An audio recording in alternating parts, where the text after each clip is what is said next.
This is Morten from Inkish. You may think that we give a special credit to one of the partners because Tim has been on camera already. This is the second time, but Tim, you're always interesting listening to, so Morten, thank you. Yeah, good to see you again. It's been some years since we met, also here at the Connect show, and I think that you are almost like furniture here, right? I think it's becoming that way, yeah. Yeah, it's good to see everyone again, absolutely. So tell me, just to bring people up to speed, what is it that IS Corp does? So we are, the short of it is we're a cloud option for all of the applications that are under both the graphic communications and the EPS umbrellas, but we're more than just cloud. What we call ourselves is a cloud application delivery partner. So the difference is, yes, the application is being delivered to your desktop, but we put our SLA and our guarantees around the whole end-to-end business workflow. So can you quote, can you produce, can you ship, can you invoice, can you collect cash, making sure that whole process works end-to-end. So different than just truly, a cloud option, say. But does that mean that, for example, now we're here with the Connect, so does that mean that the software portfolio of CAI and EPS basically is installed on your hardware, and then it's like a hosted solution where you guarantee that, or? It is. So in fact, we do have a private cloud platform, so we've got our own facilities with our own equipment. We do that intentionally because we feel we can harden and secure the environments much more than if it was, public cloud, S3 or AWS whatever, or Azure, or whatever it might be. Yeah. So we've been hardened really over 3 decades now, because we started in the financial services industry. So you have things on securities under control, I guess, yes, right? we do, Yeah. because we need to. So it's a priority for that industry. So these clients here, EPS, GC, benefit just by living within that private cloud, because that environment's been hardened for the financial services industry, for healthcare, for education, for instance. So it is the same platform that we deliver all these other applications. I was just thinking that because, when you started years ago, as you just mentioned, 30 years, right? It's just like at that time, there was not AWS, there was not like Microsoft cloud solutions. Right. Yeah. Yeah. So you were probably among the first that had these services, specifically, as you say, for the bank sector. Today, everybody knows that they need cloud. They may not always know why, but they know they need it. So, of course, that makes it probably easier for you to sell, but it also makes it more, what is the competition right now? Why should I pick you and not Amazon or somebody else, right? So what is the answer to that? Well, so it's interesting that the comment you have about cloud, and are people thinking cloud? And they are thinking cloud now. So hey, I've been buying these servers, and I've got a big capital downstroke to get them, but now I've got to manage them and I've got to secure them now. So every day you can, you Google ransom, and you see 10 companies every day that are being ransomed, and it's unfortunately all over the place. So it's now not an if, it's become a when you're going to be. So.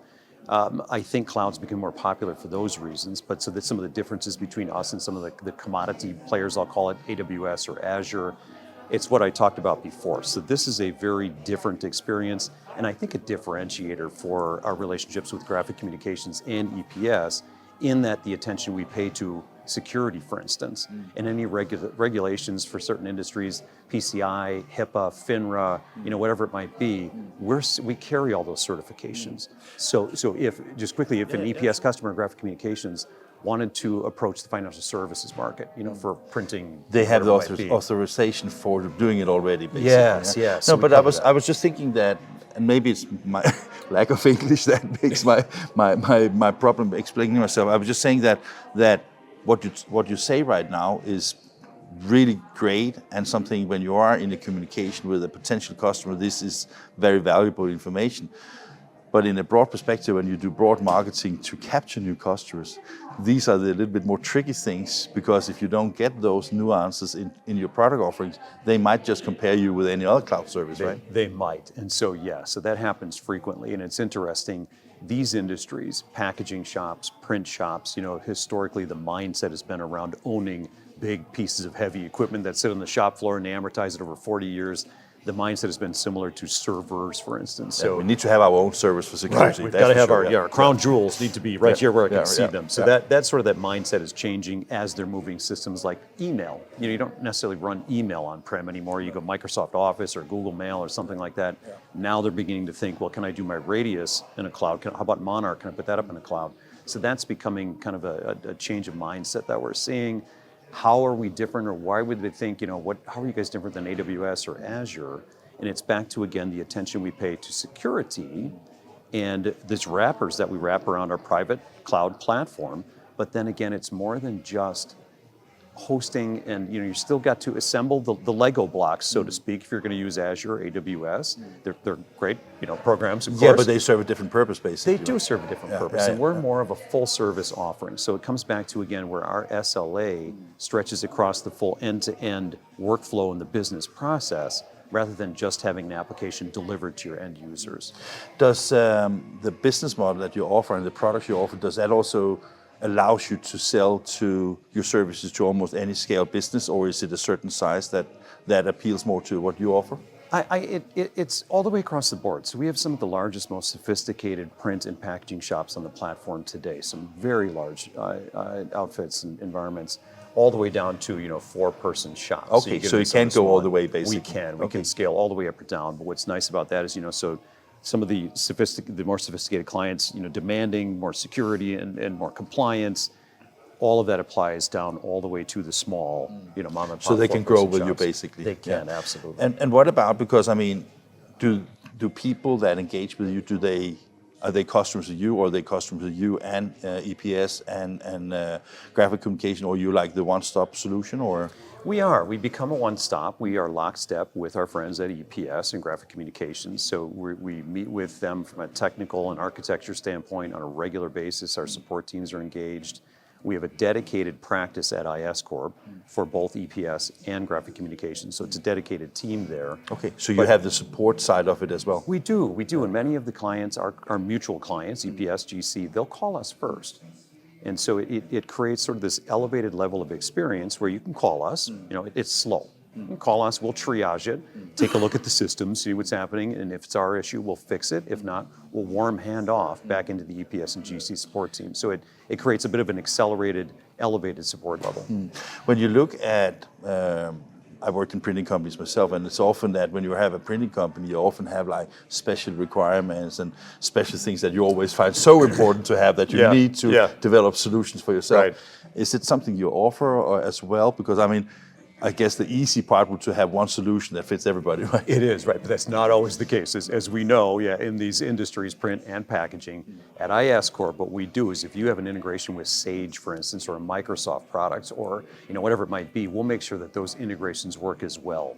So it goes even beyond just, again, delivering Radius or Monarch or whatever it is. So is that through APIs and webhooks and things like that, where you can basically engage with, let's say, your other Office applications or whatever applications you have in your It shop? is typically an API, which again will work through that integration to make sure it works in a way you would expect. And you can help people also with those integrations, or is that typically third party? No, we do. Okay. Yeah, with that third party, yes. So we do quite a bit of that actually. Yeah, okay. But that's pretty smart. And so just a question more, I'm just curious, so are you American only, or are you also in worldwide? Or? We are global to the sense that we have operations, people, and data center facilities in the U.S. So we have 2 in the U.S., 1 in the north, 1 in the south. We also have facilities in Amsterdam and the U.K. So we cover EU and the U.K. very well as well. So we have a number of customers there. Super great.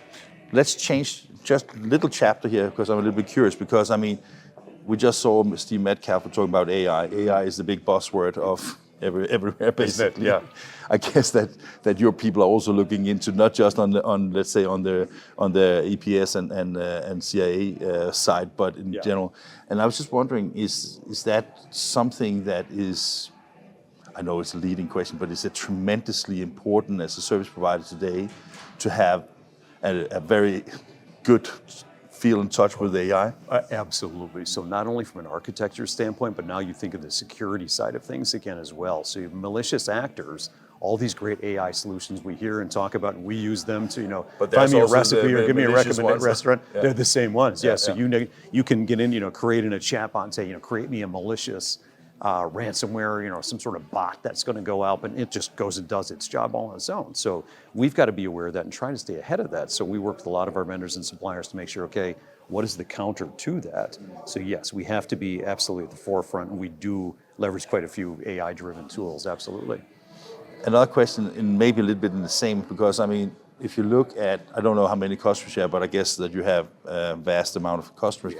Do you also have the ability to, let's say, learn across customer sites from where are the trends and what kind of technology and what should you serve in the future in order to also to give feedback to your partners and make sure that you continue developing the right thing? We do. So we have probably about 50 software company relationships, I would say, like we have with CAI. Okay, so this is just like a few of many, basically. It is. Yeah. So we've been doing this now for about 35 years or so. So we do have customers, and like I said, in the financial services industry, healthcare, education, and retail and ERP space. And then you have the tiny little print industry and on top of that. Yes, the tiny little print industry, which we really enjoy working with. Some of our favorites. We have so much fun here, right? Yeah, So. right, exactly. Yeah. So, but it does. So if we learn something in the financial services industry, notice a trend, security, maybe it's availability, maybe it's data integrity, something, we're going to apply that all the way across. And I think one of the benefits that we have to our software partners is we'll